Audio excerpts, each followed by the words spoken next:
8月の6日の出来事ですけれども、多くの傷ついた人たちがたくさん爆心地から家の近くの方に逃げてこられました。多くの人は大やけどをして、それ遺体は何十じゃないんで、足場の踏み場がなかったです。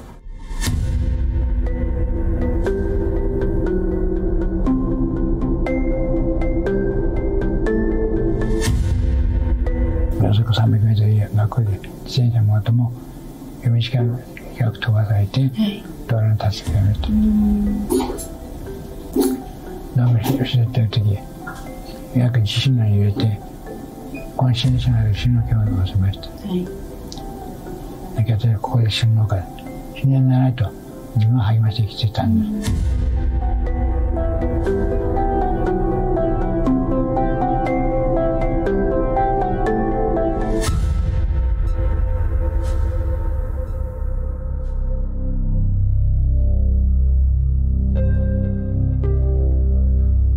On the 6th of August 2023, about 50,000 people gathered in front of the cenotaph at Peace Memorial Park in Hiroshima, Western Japan.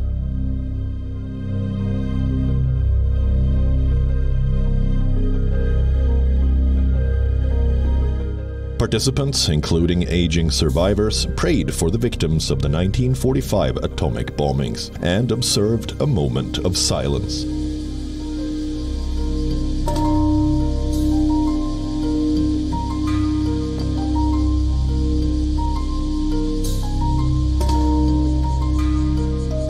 And on the 9th of August 2023 in Nagasaki, representatives observed a moment of silence during a peace memorial ceremony.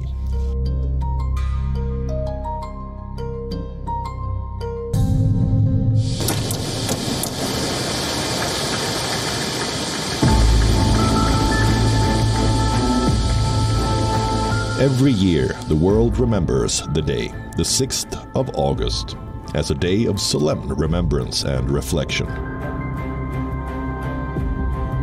This year, too, the day stands as a poignant reminder of the catastrophic effect of nuclear warfare in this day and age. 現在、核軍縮をめぐる国際社会の分断の深まりや、ロシアによる核の威嚇等により、その道のりは一層厳しいものになっています。世界中の指導者は核抑止論は破綻しているということを直視し、私たちを厳しい現実から理想へと導くための具体的な取り組みを早急に始める必要があるのではないでしょうか。The havoc that was unleashed over Hiroshima and Nagasaki by the atomic bombings is an unforgettably haunting event.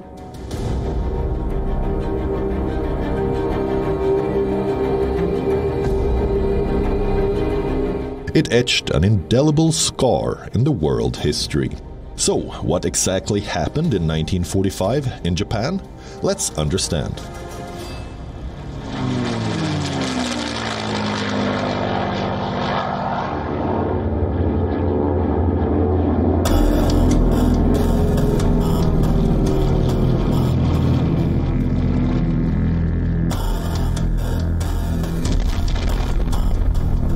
On the 6th of August in 1945, a US bomber dropped an atomic bomb codenamed Little Boy over the Japanese city of Hiroshima.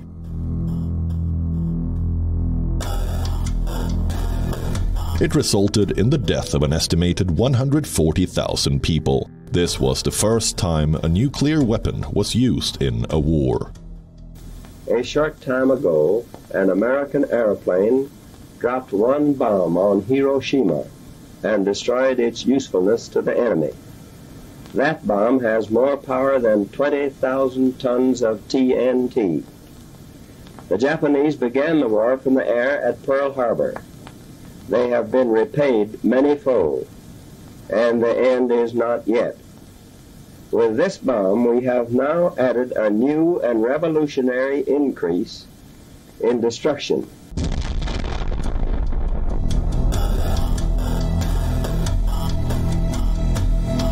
Just 3 days later, on the 9th of August, a second nuclear weapon, codenamed Fat Man, was dropped on Nagasaki. It killed at least 74,000 people.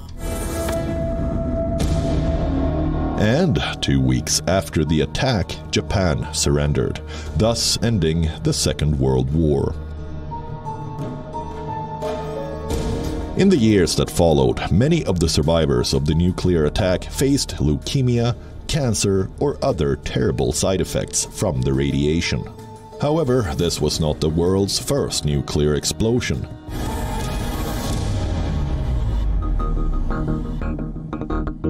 The first atomic bomb blew up on the 6th of July in 1945 in New Mexico.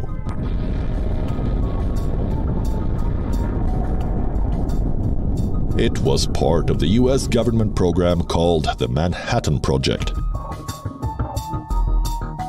The incident was even showcased in Christopher Nolan's latest film, Oppenheimer. It came to be considered as the beginning of the nuclear arms race.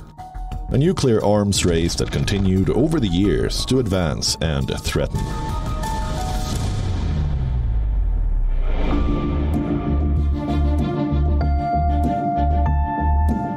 What happened in Hiroshima 77 years ago was a scene of horror and devastation.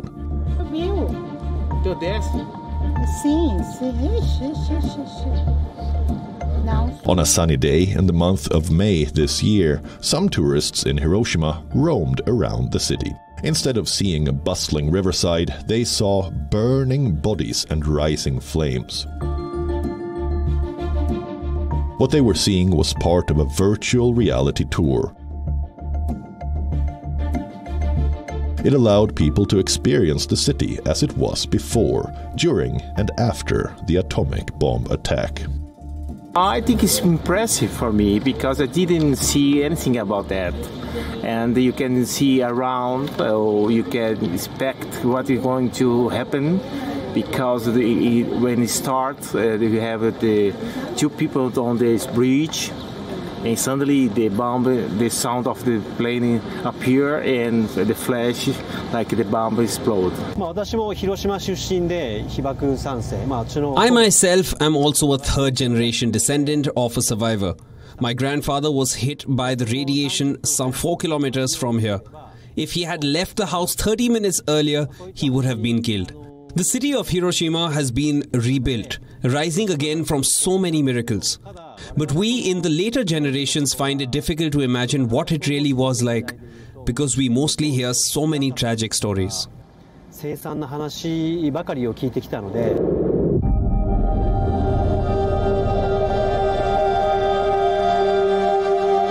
But was this virtual reality tour necessary? Wasn't it a disconcerting experience for people? Hiroshi Yamaguchi, whose company offers the tours, believes it can help people understand the impact of the attack and how nuclear bombs can ruin a city.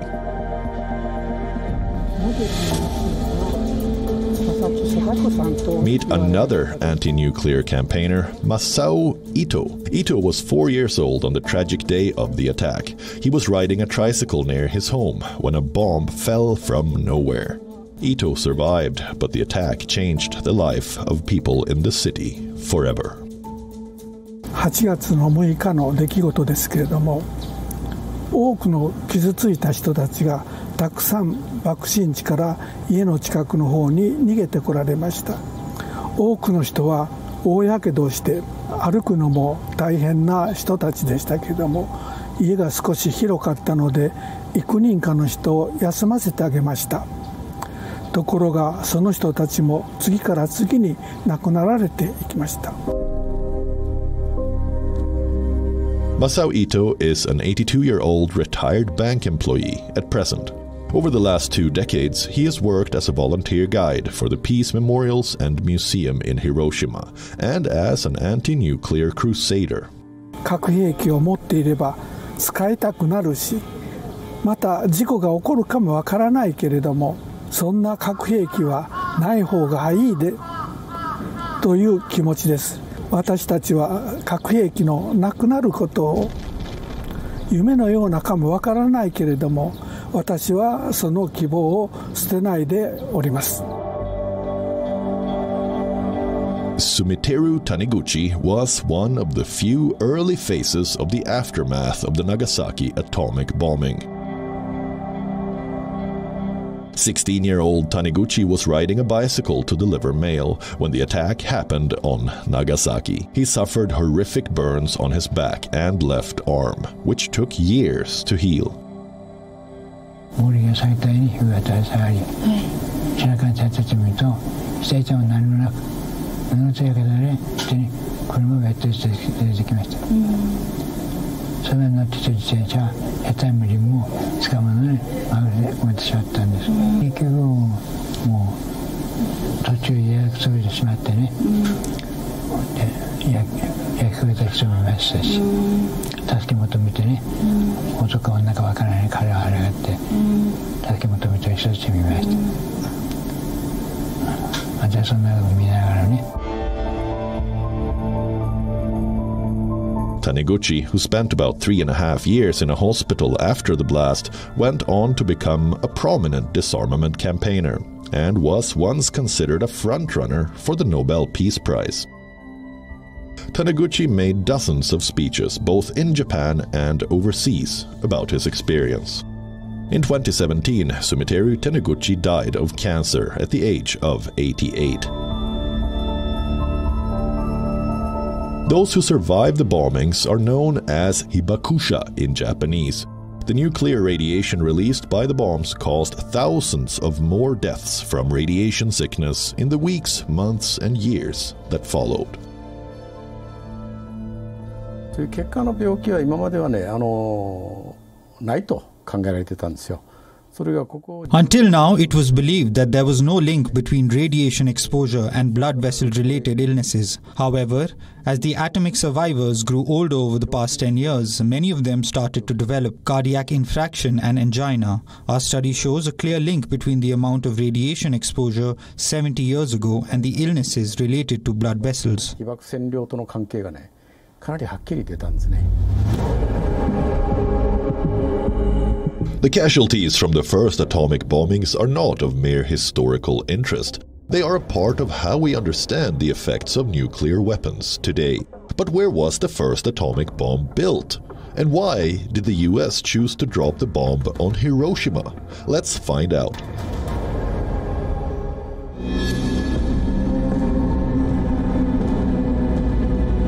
Much before the outbreak of the Second World War in 1939, a group of American scientists, many of them refugees from Europe, became concerned with nuclear weapons research being conducted in Germany in 1940.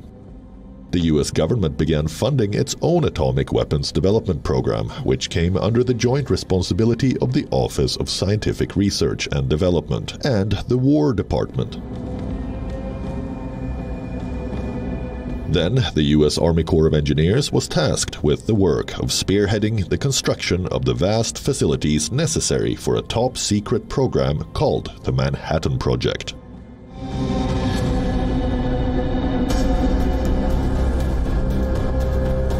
So, what was the Manhattan Project? Manhattan Project was the code name for the American-led effort to develop a functional atomic weapon during World War II. The eventual use of the atomic bomb engaged some of the world's leading scientific minds, as well as the US military, and most of the work was done in Los Alamos, New Mexico. The agencies leading up to the Manhattan Project were first formed in 1939 by the then President Franklin D. Roosevelt.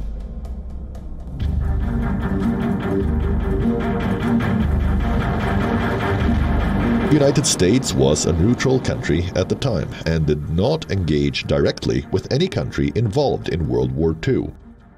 But a surprise attack by Japanese forces turned the tables. On the 7th of December in 1941, hundreds of Japanese fighter planes descended on Pearl Harbor, a U.S. naval base near Honolulu, Hawaii. The Japanese forces damaged nearly 20 American naval vessels, including 8 battleships and over 300 airplanes. More than 2,400 Americans, including civilians, died in the attack, and another 1,000 were wounded. The Japanese targeted the United States Pacific Fleet in order to stop Washington from interfering with Tokyo's planned military actions in Southeast Asia.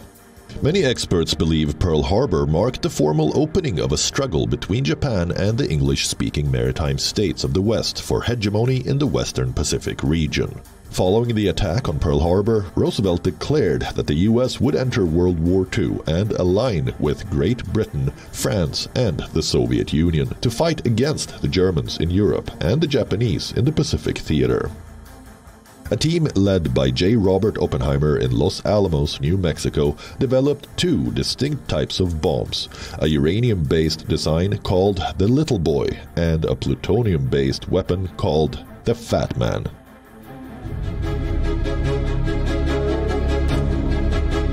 Known as the father of the atomic bomb, Julius Robert Oppenheimer was an American theoretical physicist. Just 3 years after the Manhattan Project began, Oppenheimer and his team were ready to test their first atomic bomb.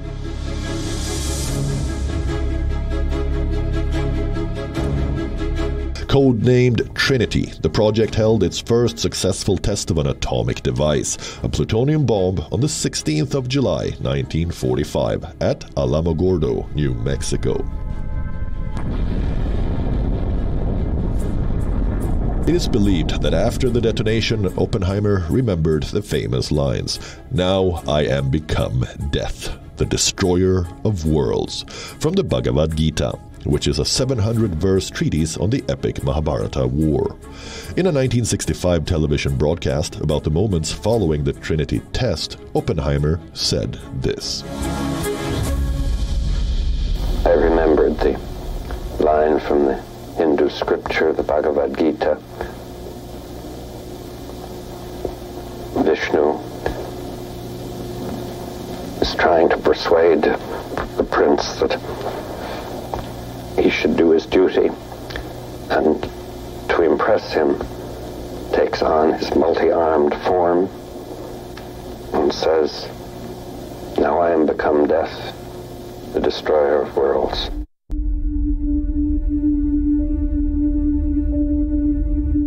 In less than a month, America dropped 2 atomic bombs on the cities of Japan, which brought the country to a standstill. When the bomb was dropped on Hiroshima, Oppenheimer celebrated and soaked in the roaring applause from the crowd in Los Alamos. But his sense of victory faded away after the destruction of Nagasaki. Oppenheimer believed that the second bomb was unnecessary and unjustified. He met the then President of the United States, Harry S. Truman, and expressed his revulsion at the usage of an atomic bomb at Nagasaki. According to American Prometheus, a 2005 biography of the theoretical physicist, Oppenheimer told Truman, "Mr. President, I feel I have blood on my hands." The then president didn't pay much heed to Oppenheimer's moralistic stance. In 1947, Oppenheimer became the chairman of the General Advisory Committee of the Atomic Energy Commission, or AEC. The man who first invented the atomic bomb kept opposing the development of a more powerful hydrogen bomb. In his later years, in 1967, Oppenheimer died of throat cancer in Princeton, New Jersey. After almost 8 decades since the atomic attack on Japan, Christopher Nolan's film Oppenheimer has revived interest in the life and times of Julius Robert Oppenheimer. While Oppenheimer's legacy is being revisited and readdressed by moviegoers across the world, Japan is yet to get a theatrical release of the film. Here is how the Japanese reacted to the film Oppenheimer, which hasn't released in the country. 78 years went by and people are starting to forget. So it's a good moment to make a movie and remind us about what happened. I think that's good. I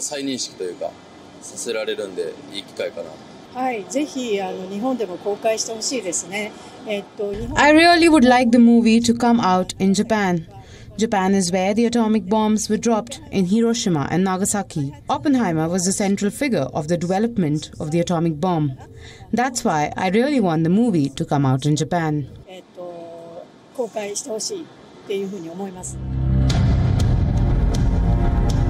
We are still living in the nuclear age, which Oppenheimer helped create in 1945, and are still confronted with the same political dilemmas he wrestled with. On May 19th, the leaders of the G7 nations, Canada, France, Germany, Italy, Japan, the United Kingdom, and the United States, met in Hiroshima. Observers see President Biden's refusal to offer an apology as insensitivity to those haunted by the continuing danger of nuclear weapons. Today, 9 countries possess nuclear weapons. Here they are on the world map. The United States, Russia, China, the United Kingdom, France, India, Pakistan, Israel, and North Korea.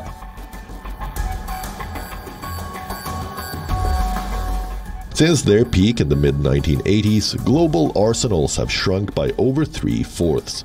Now, in total, the global nuclear stockpile is close to 13,000 weapons. The US and Russia bear particular responsibility for this. They possess around 90% of the world's nuclear weapons and have taken steps to undermine nuclear arms control over the past 2 decades.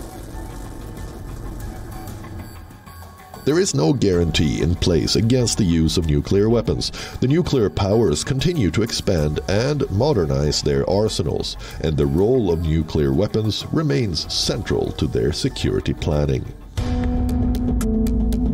Speaking at the Atomic Bomb Victims Memorial Peace Ceremony on August 9th, the mayor of Nagasaki, Shiro Suzuki, appealed to leaders of nuclear countries to abolish nuclear weapons through dialogue, not confrontation. 核抑止の危うさはロシアだけではありません。核抑止に依存していては核兵器のない世界を実現することはできません。私たちの安全を本当に守るためには地球上から核兵器をなくすしかないのです。The risk of nuclear annihilation, as it happened in Japan 78 years ago, continues to haunt the world.